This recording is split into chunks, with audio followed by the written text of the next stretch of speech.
Hi there, future scientists and math wizards. Welcome to Smile Road. I'm Sir M, and I created this channel just for you, senior high school students looking to make science and math easier, clearer, and yes, even more fun. On Smile Road, we explore exciting lessons in general science, solve real life problems in general mathematics, and learn how these subjects connect to the world around us, from floating boats to your monthly budget. Each meeting, I'll guide you through lessons using simple explanations, real life examples, and even a few challenges to keep your brain sharp. Whether you're reviewing for exams, catching up on class topics, or just curious about how the world works, you're in the right place. Don't forget to hit that like, subscribe, and notification bell so you won't miss any of our learning adventures here on Smile Road. So, are you ready to start this journey with me? Let's walk the road of knowledge with a smile. Our lesson 61 is about understanding the properties of light and sound waves related to entertainment. Light and sound waves are not just tools for science, they are the backbone of today's entertainment industry. Every movie you watch, song you listen to, and live concert you enjoy relies on the principles of physics. Number one, role of light in entertainment. Letter A, stage lighting. Bright, colorful lights in concerts and theater performances are made possible by understanding how light travels, reflects, and refracts. Different colors are produced by varying the wavelength of light. Letter B, projection and displays. From cinema projectors to LED TV screens, light is manipulated to create high-quality images. Technologies like LCD, OLED, and laser projection rely on precise control of light waves. Letter C, special effects. Laser shows, holograms, and 3D projections are interference and diffraction of light to create visual magic. Number two, the role of sound in entertainment. Letter A, music and audio systems. Sound waves carry the beats and melodies we enjoy. Engineers use concepts like amplitude, which means loudness, frequency, which means pitch, and resonance to create immersive sound. Letter B, microphones and speakers.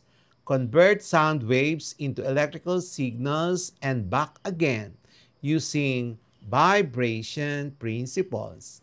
Letter C, surround sound. By adjusting the timing and intensity of sound waves from multiple speakers, listeners feel like they are inside the action. Number three, physics in modern entertainment technologies. Letter A, 3D movies. Use polarized or filtered light to give each eye a slightly different image, creating depth perception. Letter B, virtual reality combines precise light display and spatial sound to trick the senses into feeling present in a digital world. Letter C, acoustics in concert halls. Architects design walls and ceilings to reflect sound evenly so that every seat gets the best experience. Number four, why this matters. Without a proper understanding of light and sound wave properties, the entertainment experiences we have today, high-definition movies, realistic games, and epic live shows would not be possible. Physics ensures we can both see and hear in ways that are more immersive, engaging, and realistic. Real-life entertainment scenarios. Number 1. Concert laser shows. Light principle. Laser beams use coherent light waves that can travel long distances without spreading out much.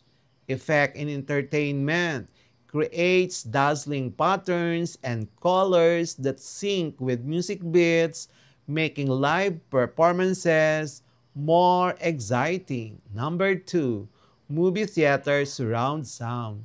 Sound principle. Sound waves arrive at your ears from multiple directions using different timings and amplitudes to simulate real-life hearing. Effect in entertainment. Viewers feel like they are in the middle of the action. Explosion sound like they're behind you, and footsteps seem to move across the room. Number 3, 3D movies. Light principle. Polarized light or different colored filters send slightly different images to each eye, while the brain combines to create depth. Effect in entertainment makes images pop out of the screen, giving a realistic sense of space and movement. Number 4, gaming VR headsets, light and sound principle. Screens close to your eyes display slightly different images for each eye, while spatial audio mimics real-world sound positioning.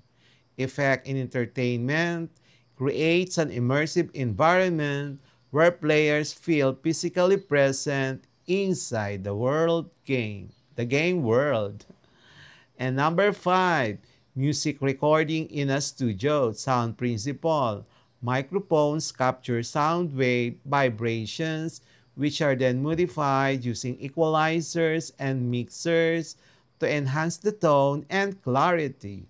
Effect in entertainment produces clear, rich audio that sounds great on headphones, speakers, or live systems. Number 6, hologram performances. Light principle, interference, and diffraction of light are used to project 3D images into space. Effect in entertainment allow artists living or even long gone to perform on stage in life-size, realistic form. Formulas. Number 1, wave speed formula. B is equals to F times lambda. And use in calculate how fast sound of light travels for cancel setups, laser shows, or cinema projection. Number 2, sound intensity. I is equals to P over I. Determines safe and effective sound levels in concert or home theaters. Number 3, decibel level. L is equal to 10 log of 10 of I over IO. Measures and controls sound levels in venues to prevent hearing damage. Number 4, Snell's law, light reflection. N1 sine theta 1 is equals to N2 sine theta 2. Explains how lenses in cameras and projectors bend light for focus and image clarity. Number 5, Doppler effects, and that is the sound. F prime is equals to F, B plus or minus BO over B minus N plus BS. And used in sound design for games or movies to simulate motion. Example, passing car, cars or planes. Number 6, photon, photon energy. So E is equals to hc over lambda. It determines light energy for lasers and LED effects in shows. Number 7, resonance frequency. F is equals to V over 2L, where F is equal to the frequency in hertz, B is the speed of sound in meters per second, L is the length of the resonating tube or string in meters, and musical instruments are tuned using this principle for clear, rich tones. And then practice problems. Number 1, concert sound wavelength. A rock concert speaker emits a sound at a frequency of 500 Hz. If the speed of sound in air is 343 meters per second, calculate the wavelength of the sound wave.